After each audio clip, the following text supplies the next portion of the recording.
CSK doesn't do any bright and shiny toys, man. They, in fact, get the old toys and they polish them and make them bright and shiny. That's what CSK does really well. The forgotten toys. First they dust them, then they dust them up. then they polish them.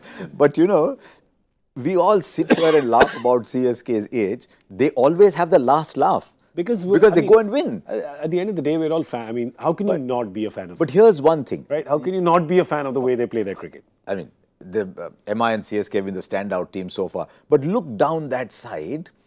Forget the age. I was just looking at Dhoni 15 crores, Raina 11 crores, Watson 4, Harbhajan 2, Bravo 6.4.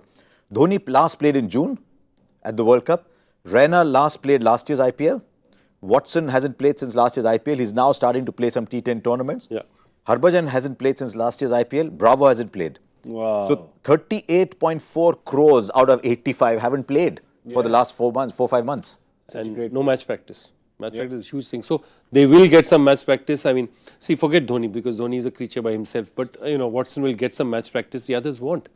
You know, Harbhajan Singh, where is he going to play after this? Ranji started. I mean, it's his chance to play was Mushtaq Ali. Yeah, where's Raina going to play? Because I don't know how well he's recovered from his injury. He had, for the first time in his career, he had an ordinary IPL last year. Yep. Yeah.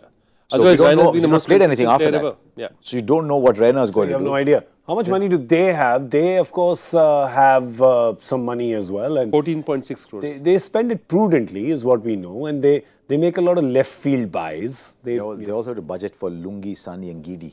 Who's Yeah. injured, who goes in harmonic progression, you know, injured, fit, injured, fit, injured, fit. So you don't know whether he's coming in the injury cycle or the fitness cycle. Yeah. Let's have a look at that team again and see what are the obvious holes that they need to plug. So let's have a look at who CSK has in their squad. There's, as you said, great point. Yeah, there is Monu Singh, Murli Vijay, Ruturaj Gaikwad. Ruturaj Gaikwad could be that player. He's had a very good year. He's had a good first-class season, though I don't know how good he's been in. Proper tearaway. So he's got a good Muslim. KM Asif is a bowler. But you look down that, KM Asif, Jagadishan Narayan, Karan Sharma, Monu Singh, Murli Vijay, Ruturaj Gaikwad, they're not going to be part of their core. Yeah. So it's either fringe or very old. And remember, they have to pick for 21. Now, out of this squad, how many are they going to retain for 21? So, are they going to look at picking players that they can retain? In which case, they may not have enough money. I think this is their toughest auction yet. Of course.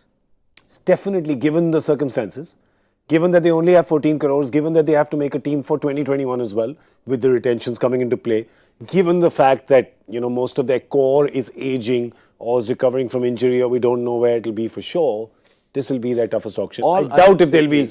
All I will say is look at that side and imagine it is not a Dhoni Fleming side. Just look at the players and imagine for a moment it's not a Dhoni side. How will you analyze that side? It's a number 8 side in the IPL. Then. It looks. It's a number 8 side in the IPL. If there's no Dhoni, there's no Fleming, there's no extra what we call magic dust that these two tend to give. It's no atmosphere that the Chennai tends to give. It's a number 8 side. But with those factors in play, it's a different side. The other thing is, Dhoni is not a fool. He's been sitting out there. He's been having a look at the Mushtaq Ali. He will pull out 2, 3, 4 domestic left field choices. He'll be telling Fleming to say, go and get me a genuine good fast bowler because I cannot depend on Angidi. Correct. And they'll probably say that let me get me a batsman, a backup batsman, because, you know, again, Bravo is at that age. And see, Bravo and Watson are the ages where you need one sort. They'd love to have an all-rounder sort of backup those guys. Maybe Dan Christian is maybe not a bad choice. Coulter can bat, bowls a bit. And these are all I like guys. Coulter, by the way. Huh? Yeah, they like could fit Coulter. in well into the system. And I feel he'd do well on the Chennai surface for sure. And he's got his good change-ups. Yeah, and remember Chennai 7 matches on that Chennai surface where the ball will stop and come. Yeah.